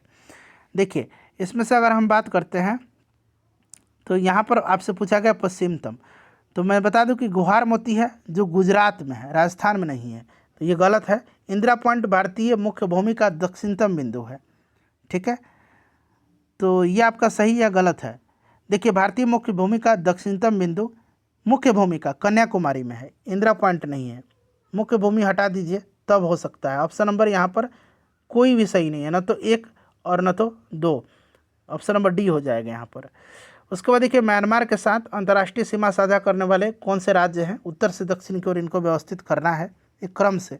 तो पहले बात करते हैं तो म्यांमार के साथ जो है ना, आपको याद रखिएगा अरुणाचल प्रदेश, नागालैंड, मणिपुर और मिजोरम सीमा साझा करते हैं। और ये क्रम जो होगा ना, ये आपका अरुणाचल प्रदेश, फिर नागालैंड, फिर मणिपुर और फिर आपका मिजोरम हो जाएगा। चलिए उसके बाद देखिएगा कि 2011 की जनगणना के अनुसार भारत में जनसंख्या घनत्व के संदर्भ में निम्नलिखित कथनों में से कौन सा कथन सही है। यहाँ पर पूछा गया है कि कौन सा कथन सही है। ठीक है, कूट में से आपको राइट आंसर चुनना है। देखिए सभी भारतीय राज्यों में पश्चिम बंगाल का जनसंख्या घनत्व सबसे अधिक है। नहीं, जनसंख्या घनत्व बिहार का सबसे ज़्यादा 1106 व्यक्ति प्रति वर्ग किलोमीटर है, गलत हो गया। अरुणाचल प्रदेश की जनसंख्या घनत्व सबसे कम है, कितना है सबसे कम, तो मात्र 17 व्यक्ति प्रति वर्ग किलोमीटर है, ये सही है आपका। ठीक है, चलिए तो इस प्रकार से केवल 2 आपका करेक्ट आंसर हो जाएगा। नेक्स्ट देखिएगा कि निम्नलिखित में से कौन से पश्चिमी हिमालय दर्रों और उनसे संबंधित राज्यों के सही सुमेलित नहीं है। ठीक है, और यहाँ से आपको कूट में से राइट आंसर चुन करके बताने हैं। ठीक है, सही सुमेलित नहीं है। शिव किला जो है ये आपका कहाँ पर है, शिव किला तो ये उत्तराखंड में तो है नहीं, आपको पता है हिमाचल प्रदेश में है, गलत है। लिपुलेख ये भारत, भूटान और चीन के त्रिजंक्शन के निकट है और ये आपका उत्तराखंड में स्थित है ना। तो हाँ, कैलाश मानसरोवर उत्तराखंड में निकट है ये, तो एक तरह से ये सुमेलित है आपका। जोजिला जो है ये आपका, जोजिला कश्मीर घाटी को लद्दाख से जोड़ता है, ये भी ठीक है। तो 2 और 3 यहाँ पर करेक्ट आंसर हो जाएंगे, जो कि आपका क्या पूछ रहा है इसमें, भारत नेपाल चीन, यहाँ पर भारत नेपाल चीन, भारत भूटान चीन नहीं, भारत नेपाल चीन के ट्रांजैक्शन पर है, गलत ही नहीं पूछा था, तो ये भी गलत हो जाएगा, ये भी गलत हो जाएगा, केवल ये सही है। तो गलत आपको बताना है, तो 1 और 2 यहाँ पर करेक्ट आंसर होगा। ठीक है, चलिए ये जल्दीबाजी में हो गया है। दक्कन के पठार के संदर्भ में निम्नलिखित कथन में से कौन सा सही। अब देखिए दक्कन का पठार जो है भारत का एक प्रमुख भौतिक भाग है जो नर्मदा नदी के दक्षिण में स्थित है, और यह एक बड़ा त्रिकोणीय टेबललैंड यानी कि समतल उच्च भूभाग है जो दक्षिण भारत के अधिकांश भाग को कवर करता है। ठीक है, और यह पठार पश्चिम में पश्चिमी घाट और पूर्व में पूर्वी घाट से घिरा हुआ है।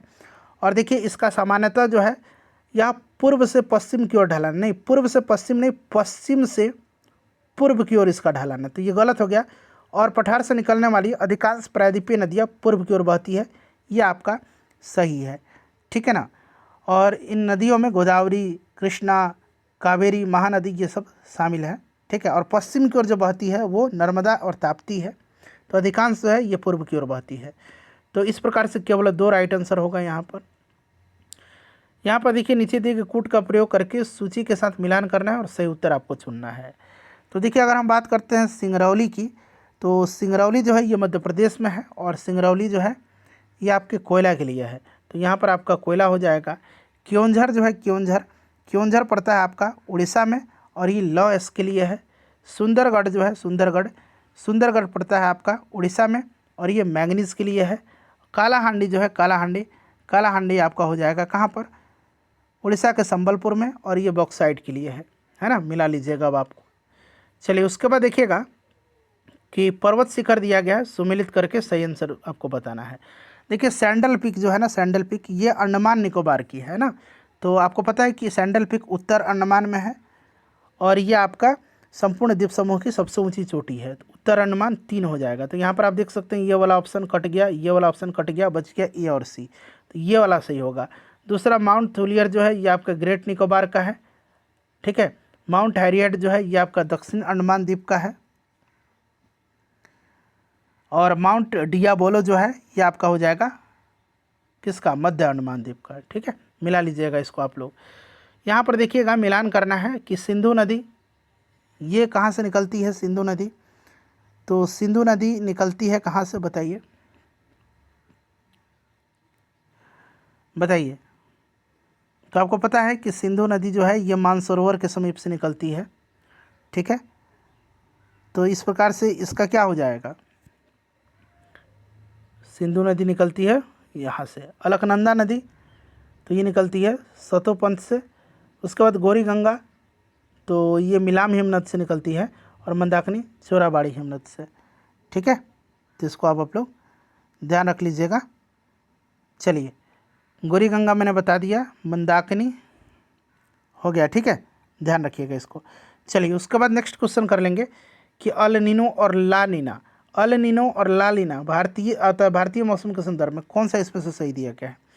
तो देखिएगा इसमें से मैं ये वाला स्टेटमेंट जो है आपको बता दूं कि कौन सा इसमें सही है। एक वहाँ हो गया, ऑप्शन सी हो जाएगा एक और दोनों, ठीक है ना, एक और दोनों। देखिए दूसरा स्टेटमेंट पढ़िए और पहला स्टेटमेंट भी मैं आपको दिखा दे रहा हूँ, दोनों यहाँ पर सही है। और ये जो है अल नीनो घटना के कारण मध्य एवं पूर्वी प्रशांत महासागर के जल के तापमान में वृद्धि होती है, जिससे सामान्यतः भारत में दक्षिण पश्चिम मानसून कमजोर पड़ता है और सूखे की स्थिति उत्पन्न होती है, ठीक है। और उसके बाद देखिए ला नीना की घटना विशेषतः उष्णकटिबंधीय पूर्वी प्रशांत महासागर के जल का असामान्य रूप से ठंडा होना है, जिसके परिणाम स्वरूप भारत में बेहतर और प्रचुर मानसूनी वर्षा होती है, ठीक है ना।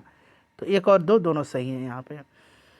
उसके बाद देखिएगा कि निम्नलिखित में से पूछा गया है कि कौन सा कथन सही है भारत के उष्णकटिबंधीय पर्णपाती वनों के संदर्भ में, ठीक है।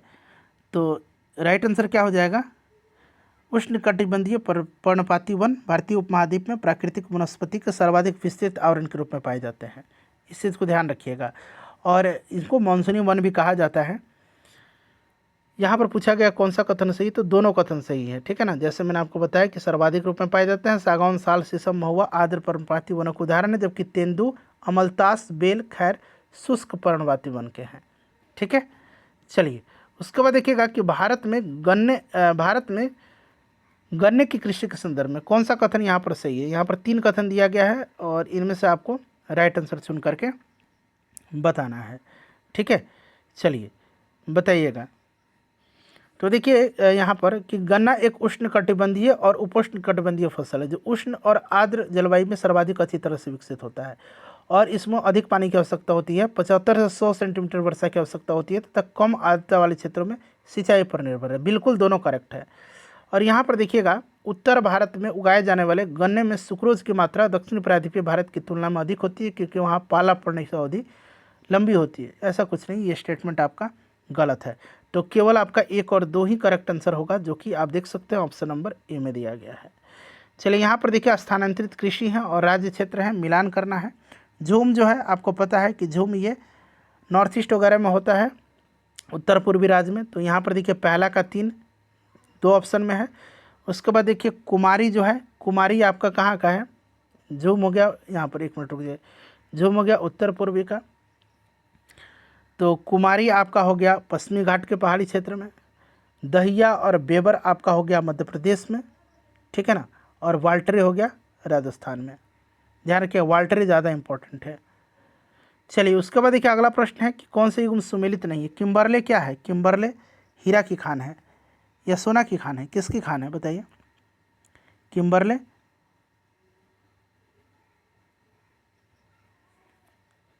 तो ये आपका है कौन सा सुमेलित नहीं, हीरे की खान, ठीक है।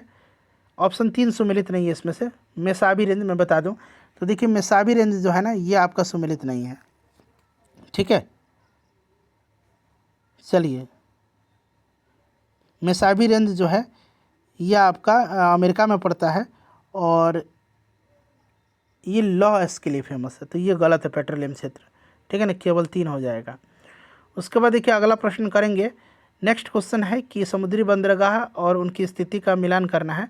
रॉटरडैम बंदरगाह नीदरलैंड में पड़ता है, ठीक है ना, ध्यान रखिएगा नीदरलैंड में पड़ता है ये रॉटरडैम। बुसान बंदरगाह कहाँ पर है, तो बुसान बंदरगाह जो है ये कोरिया में पड़ता है, दक्षिण कोरिया में, यहाँ पर देखिए। उसके बाद जेबेल अली बंदरगाह, तो ये पड़ता है आपका कहाँ पर, जेबेल अली बंदरगाह, बताइए फटाफट। जेबेल अली बंदरगाह कहाँ पर पड़ता है, पहले इसको देखिए। अस्दोद बंदरगाह, अस्दोद इजराइल में पड़ता है, ठीक है ना। और ये पड़ गया आपका संयुक्त अरब अमीरात में। इस तरह से आप इसको ध्यान रखिएगा, ठीक है।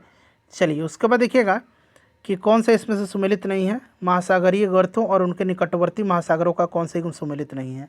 मारियाना ट्रेंच दिया गया है। तो देखिए आपको याद होगा कि जो मारियाना ट्रेंच है वो आपका कहाँ पर है, पश्चिमी प्रशांत महासागर में, ठीक है। उसके बाद मोलोय होल जो है ये कहाँ पर है, मोलोय डीप इसको बोला जाता है, ये यूरेशियन बेसिन में है, पश्चिम आर्कटिक क्षेत्र में। तो ये आपका आर्कटिक महासागर, ठीक है। आर्टाकामा ये आपका कहाँ पर है, तो ये पूर्वी प्रशांत में है, तो ये गलत हो गया। और जावा गर्त कहाँ पर है, तो जावा गर्त पूर्वी हिंद महासागर में, तो हिंद महासागर तो ये सही दिया गया एक तरह से। तो कौन सा सही नहीं है, ऑप्शन नंबर सी। चलिए उसके बाद देखिएगा कि निम्नलिखित में से कौन सा संप्रभु अमेरिकी राष्ट्र विक्टोरिया झील के जल के साथ प्रत्यक्ष भौतिक तटरेखा बनाता है। विक्टोरिया झील ये अफ्रीका में पड़ता है और ये सबसे बड़ी झील है, ठीक है। और देखिएगा इसमें बात करते हैं तो तंजानिया, युगांडा और कीनिया, तंजानिया, युगांडा और कीनिया यही बनाते हैं, ठीक है ना। तो इस प्रकार से ऑप्शन नंबर बी आपका राइट आंसर हो जाएगा, ठीक है। चलिए उसके बाद देखिएगा सुपीरियर झील के बाद ये सबसे बड़ी झील है और अफ्रीका की सबसे बड़ी झील है ये। नेक्स्ट है हमारा कि निम्नलिखित अंतःसागरीय जल निकायों को पश्चिम से पूर्व क्रम में व्यवस्थित करना है, पश्चिम से पूर्व क्रम में। चलिए बताइएगा, क्वेश्चन नंबर 137 है हमारा ये। तो यहाँ पर देखिएगा तो पश्चिम से पूर्व की ओर व्यवस्थित करना है, तो सबसे पहले आपका हो जाएगा काला सागर, फिर आपका कैस्पियन और अरब सागर, ये क्रम से दिया गया है, ठीक है ना। ये आपका बिल्कुल क्रम से दिया गया है, ठीक है। और काला सागर की बात करते हैं तो इससे लगता है तुर्की, उसके बाद यूक्रेन, रूस, रोमानिया, बुल्गारिया, जॉर्जिया, ठीक है, ये सीमावर्ती देश हैं। कैस्पियन सागर से कौन सा लगता है, कैस्पियन सागर से रूस, कजाकिस्तान, तुर्कमेनिस्तान, ईरान और अजरबैजान लगता है। अरल सागर से कजाकिस्तान और उज्बेकिस्तान के बीच में है ये। नेक्स्ट है कि कौन सी प्रमुख नदियाँ सीधे काला सागर में मिलती हैं, काला सागर में, तो ये आपका जो है डैन्यूब मिलती है, नीपर मिलती है और निस्टर नदी मिलती है, ठीक है ना, इसको याद रखिएगा, क्लियर। चलिए तो यहाँ पर राइट आंसर हो जाएगा आपका option number B, option number B. उसके बाद देखिएगा कि वोल्गा नदी निम्नलिखित में से किस जल निकाय में गिरती है। तो वोल्गा नदी जो है ना ये गिरती है कैस्पियन सागर में, कैस्पियन सागर में, ठीक है ना, वोल्गा नदी कैस्पियन सागर में गिरती है। उसके बाद देखिए निम्नलिखित में से कौन से मरुस्थल उत्तरी अमेरिका में स्थित है, उत्तरी अमेरिका में, तो उत्तरी अमेरिका में कौन सा है, इसमें से सभी हैं, मोजावे, सोनोरन, चिहुआ और ग्रेट बेसिन मरुस्थल, ये सब हैं, ठीक है ना, ये सब हैं ये। चलिए तो राइट आंसर यहाँ पर ऑप्शन नंबर, इसमें से आपका उपरोक्त सभी हो जाएगा ऑप्शन नंबर डी, ठीक है, ऑप्शन नंबर डी। चलिए 141 नंबर। अब देखिए फ्रेंड्स यहाँ से जो है ना आपका रीजनिंग और मैथ वगैरह का क्वेश्चन स्टार्ट हो रहा है 141 से लेकर के 50 तक में, आप देख सकते हैं यहाँ पर, ठीक है। तो इसको आप लोग सॉल्व कर सकते हैं। सेशन को लाइक कर दीजिए और देखिए इन 140 प्रश्नों में से आप अपना स्कोर बता दीजिए।